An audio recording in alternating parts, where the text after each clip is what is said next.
Well, hello, CPAC.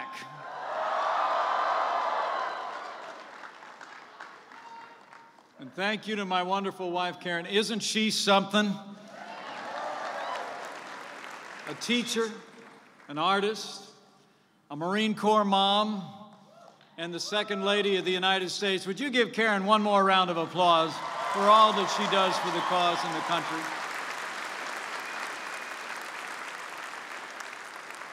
And it is great to be back at CPAC 2018, the largest gathering of conservatives in America every single year. Thank you all for being here.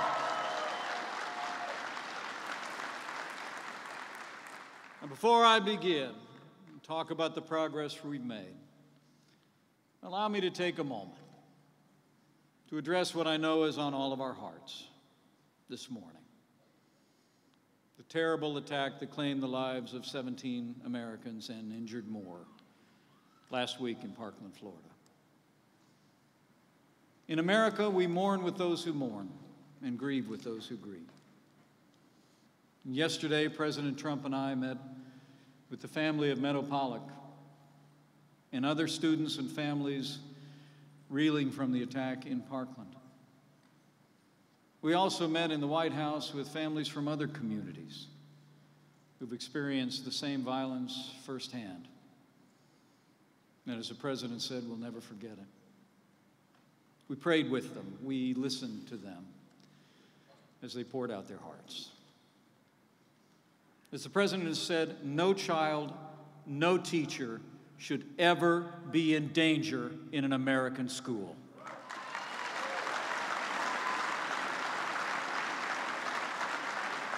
Earlier this week, President Trump called on Congress to strengthen background checks, and 2 days ago he directed the Department of Justice to expedite the regulation of bump stocks.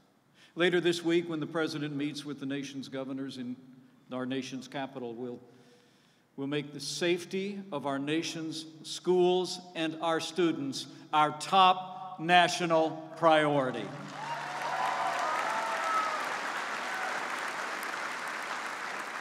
I can assure you all of this.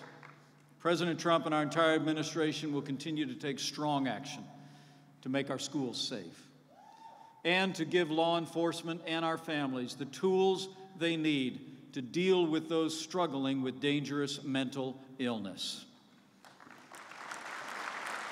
So as we move forward, we'll continue to work, and we'll continue with all of you to pray for God's grace and comfort for all the families impacted by this terrible attack. And we'll pray for God's wisdom, that all of us in positions of authority might find a way to come together with American solutions to confront and end this evil in our time.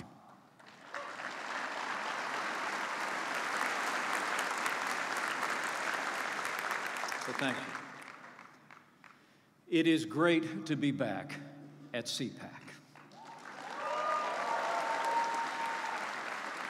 I stand here today with profound gratitude to say that because of all of you, because of the conservative majorities in Congress that you helped elect, and because of the strong leadership of the president you put in the White House, 2017 was the most consequential year in the history of the conservative movement.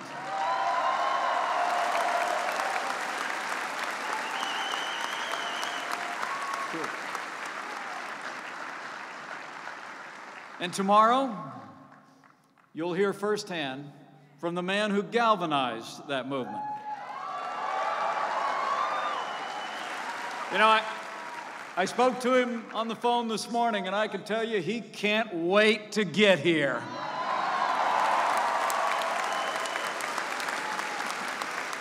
The man who won a historic election, the man who's been delivering on the promises that he made every day since, the 45th President of the United States of America, President Donald Trump.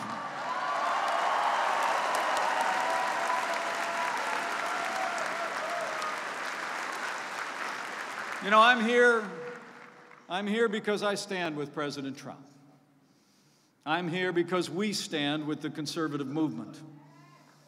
And come to think of it, we always stand for our flag and our national anthem as well.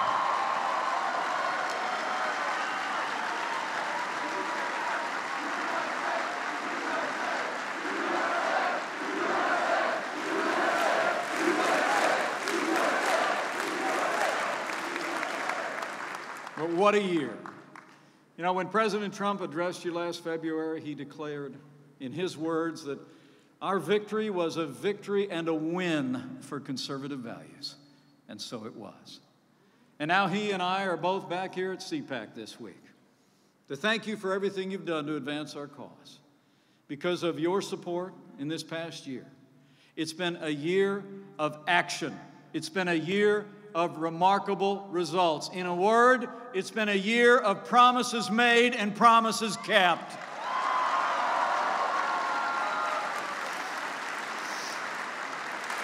I mean, think about it.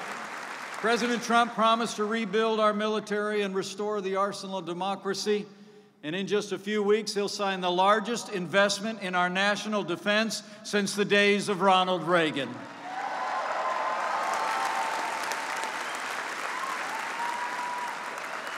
He promised to stand without apology for the men and women of law enforcement, and today we're once again giving those peace officers the respect and the resources they deserve all across America.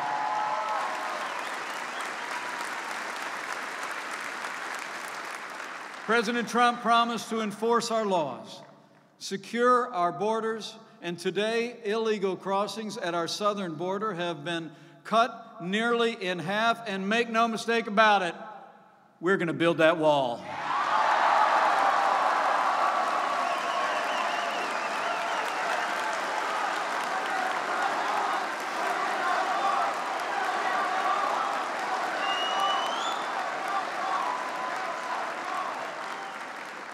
He promised to appoint strong conservatives to the federal courts at every level, and President Trump came through. He appointed Justice Neil Gorsuch to the Supreme Court and set a record for the most circuit court judges appointed in the first year of any administration in history.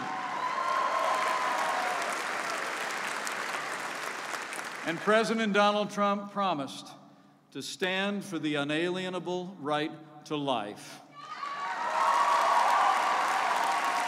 And from the first day of this administration, he reinstated the Mexico City policy, and I was honored to cast the tie-breaking vote in the Senate to send a bill to the president's desk to allow states to defund Planned Parenthood.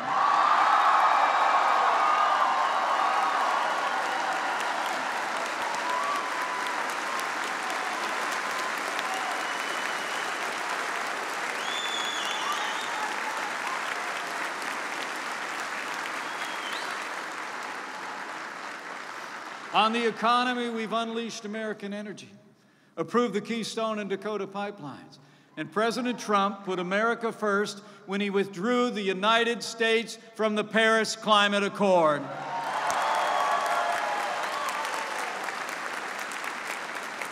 And we've been busy rolling back the heavy hand of government as well. This president has actually repealed 22 regulations for every new federal rule put on the books. And finally, President Trump promised to cut taxes across the board for working families and job creators. And 2 months ago today, President Trump signed the largest tax cuts and tax reform in American history. Promises made, promises kept.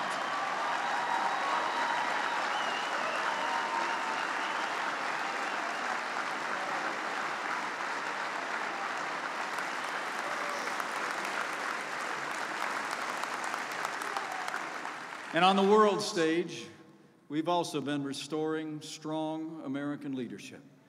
And under President Donald Trump, America once again stands without apology as leader of the free world. Our NATO allies are contributing more to our common defense than ever before, and for decades. After one president after another promised to move the U.S. Embassy to the capital of our most cherished ally, President Trump made history on December 6 when the United States of America recognized Jerusalem as the capital of the State of Israel.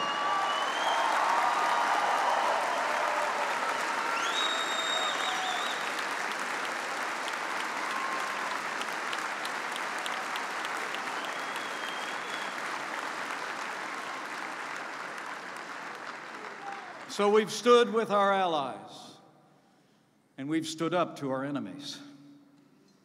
And nowhere is that more true than in the fight against radical Islamic terror. Under this commander-in-chief, we've taken the fight to the terrorists on our terms, on their soil. Thanks to the courage of our armed forces and the leadership of this commander-in-chief, ISIS is on the run, their caliphate has crumbled, and we will not rest or relent until we destroy ISIS at its source, so it can no longer threaten our nation, our allies, or our way of life.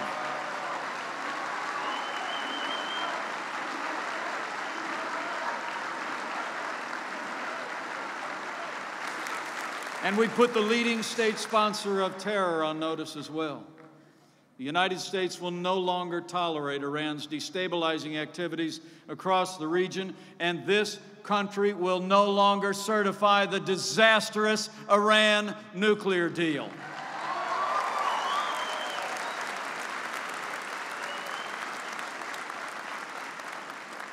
And in the wake of provocations and threats against the United States and our allies, we've made it clear to North Korea that the era of strategic patience is over.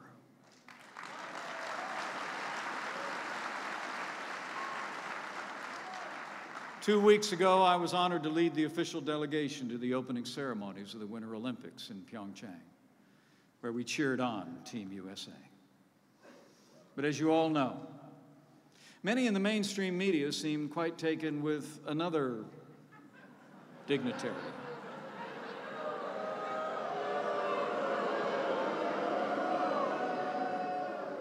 You know, for all the media fawning over the sister of the North Korean dictator, I think it's important that every American knows who this person is and what she's done.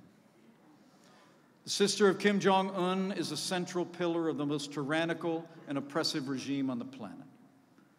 An evil family clique that brutalizes, subjugates, starves, and imprisons its 25 million people.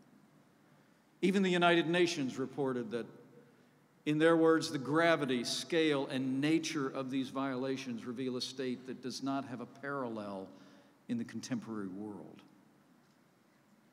That's why the United States government has sanctioned her for her role in abetting North Korea's horrendous human rights abuses and crimes against humanity.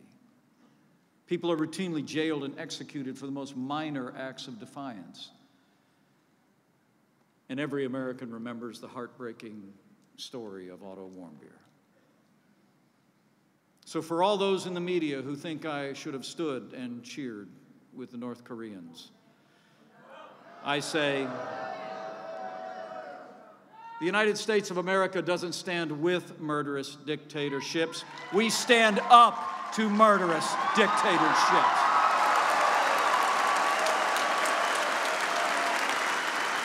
And we will keep standing strong until North Korea stops threatening our country, our allies, or until they abandon their nuclear and ballistic missiles once and for all.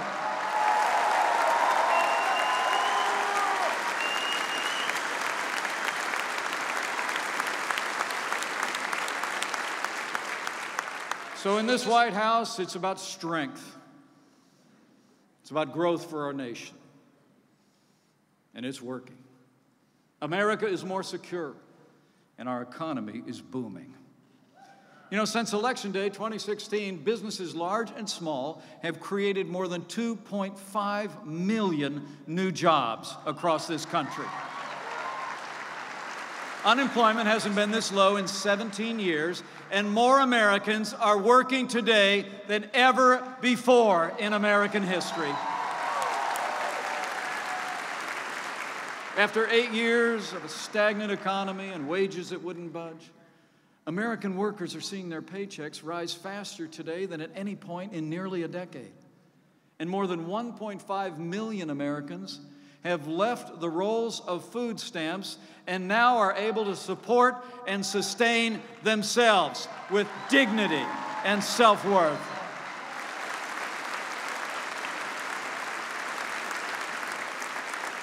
But I know in my heart that the best is yet to come, because as we speak, our economy has already started to feel the effects of that historic tax cut. About 90% of working Americans are going to get a tax cut. Millions are already seeing more money in their paychecks and feeling it in their wallets. And we didn't just cut taxes on your income. The Obamacare individual mandate tax is gone.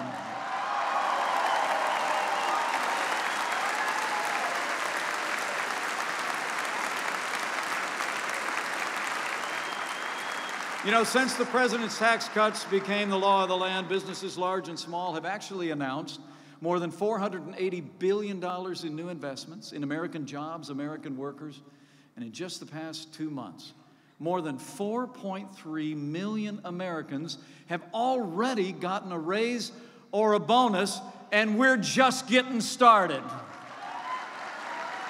Folks, that's great news. That's great news. But not everybody thinks it's that big of a deal. I don't know if you heard,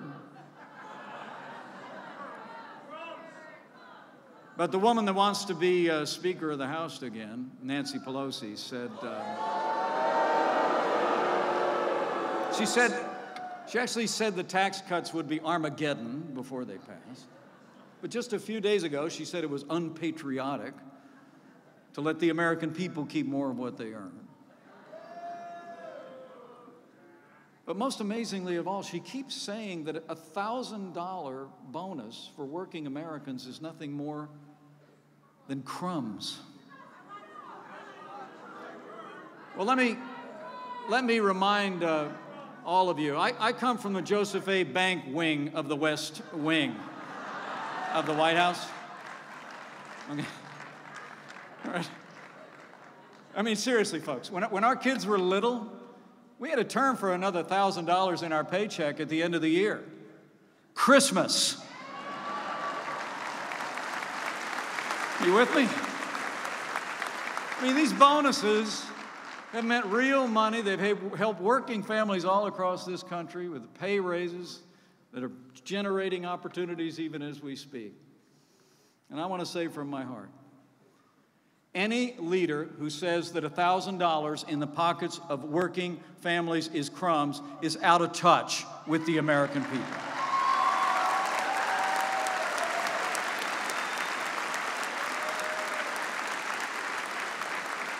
You know, it would be a disaster for our cause if Nancy Pelosi became Speaker of the House again.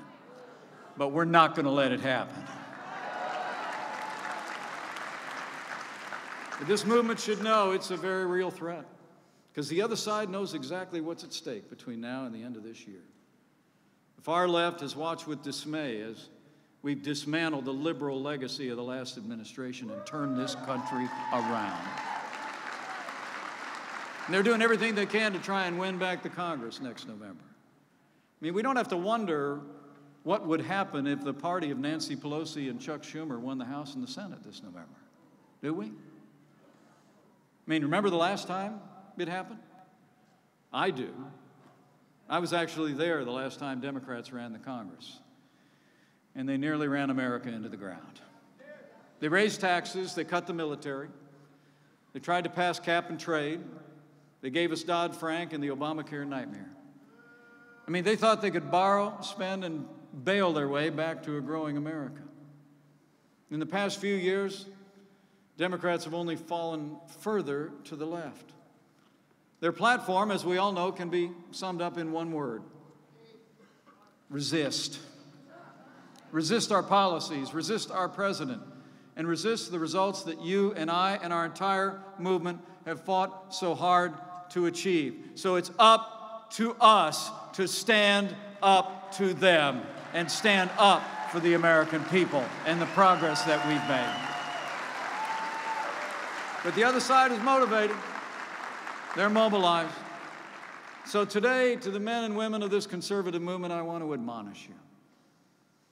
Let this be the day that we, as a movement, decided to deliver another victory for the American people in 2018.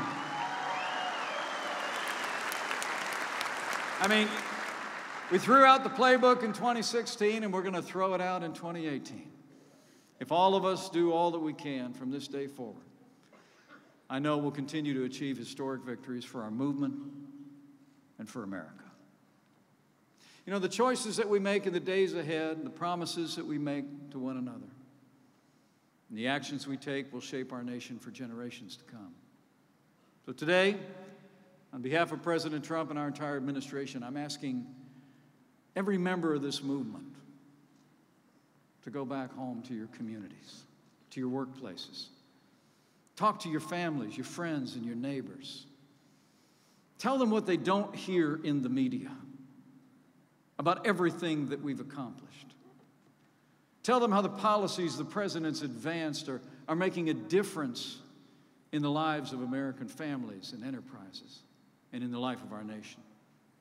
Tell them we've cut their taxes and put more money in their pockets. Tell them we're restoring American strength at home and abroad so their families can sleep safe at night. And tell them that thanks to our administration, confidence is back. Jobs are coming back.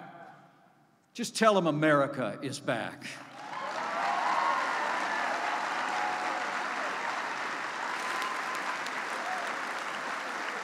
And as we prepare for the challenges ahead, let's remember, progress is driven by the people who show up.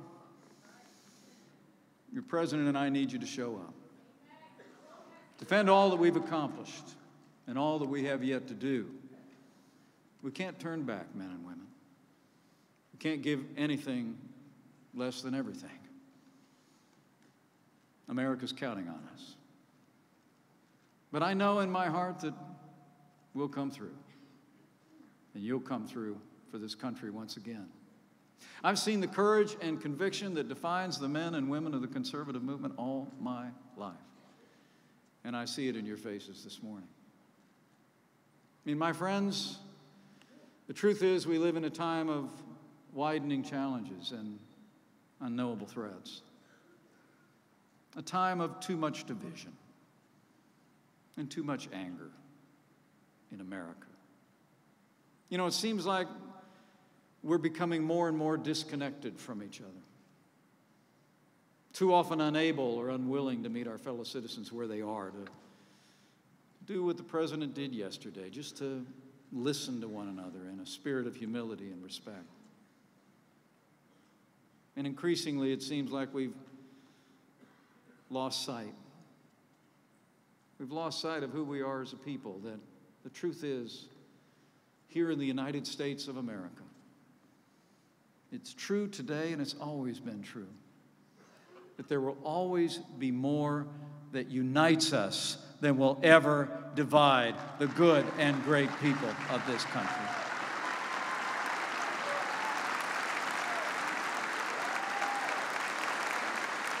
So let's try to reconnect in the days and the debates that come ahead.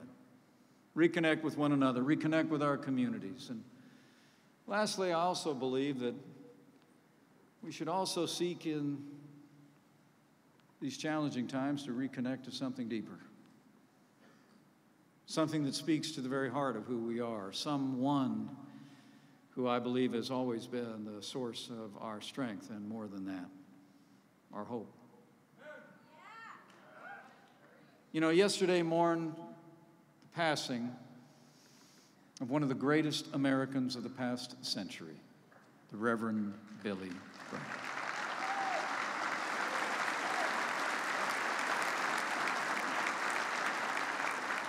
We remembered his ministry a ministry for the gospel that changed the lives of millions. And we remember his matchless voice that inspired our nation during some of our darkest times. I remembered one such time just yesterday.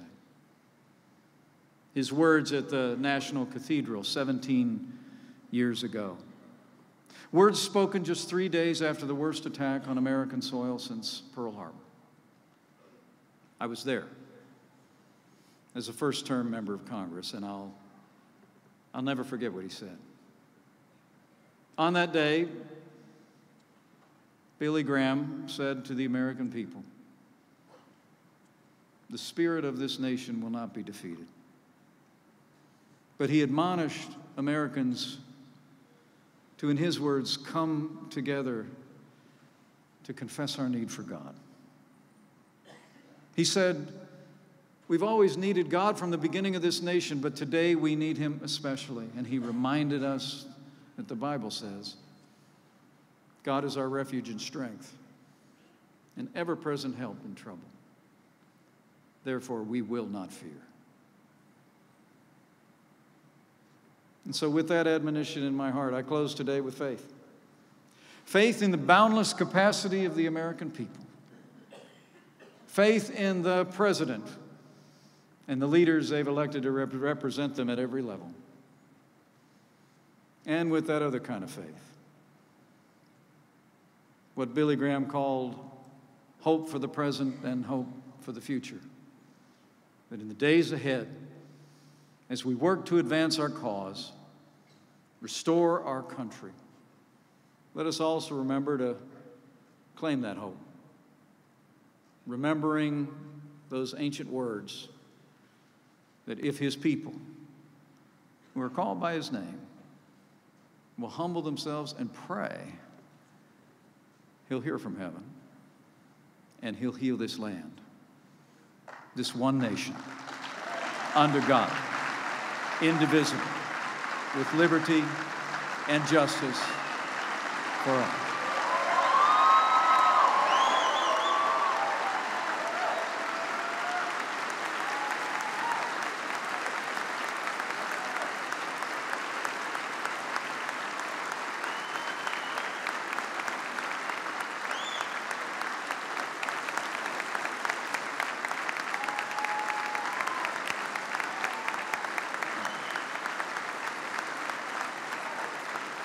So to this conservative movement, I say today, we've accomplished much in a little more than a year, but we've got a lot more to do.